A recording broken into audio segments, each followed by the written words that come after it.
Crise avec l'Algérie. Manuel Bompard reconnaît une volonté de désescalade et un désaveu cinglant pour Bruin-Haut-Retailleau. Le coordinateur de la France Insoumise dénonce le comportement de shérif du ministre de l'Intérieur vis-à-vis de l'Algérie. C'est une bonne chose qu'il y ait une volonté de désescalade avec l'Algérie, estime, lundi 7 avril sur France Info, Manuel Bompard, coordinateur de la France Insoumise et député des Bouches-du-Rhône, alors que les relations entre la France et l'Algérie se sont détendues après la visite dimanche à Alger du ministre des Affaires étrangères, Jean-Noël Barrot.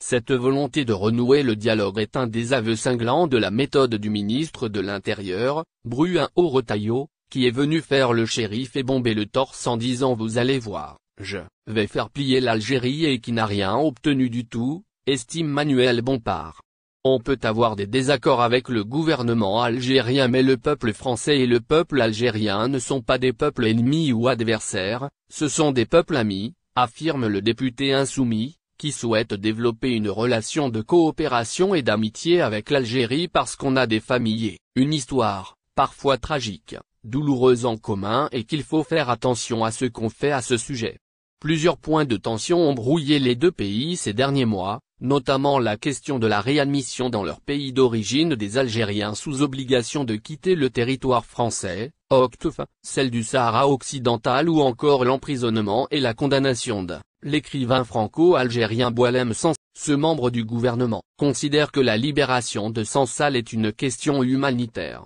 Quant à la situation judiciaire de l'écrivain, ce dernier ainsi que le procureur général ont fait appel du jugement, ce qui empêche l'émission d'une grâce présidentielle en sa faveur tant que l'appel est en cours et qu'aucun pourvoi en cassation n'a été déposé par l'intéressé ou par le ministère public contre la décision attendue de la chambre pénale. Le deuxième préalable à la reprise du dialogue, selon Retailleau, concerne l'accord de l'Algérie d'accueillir les expulsés du territoire français.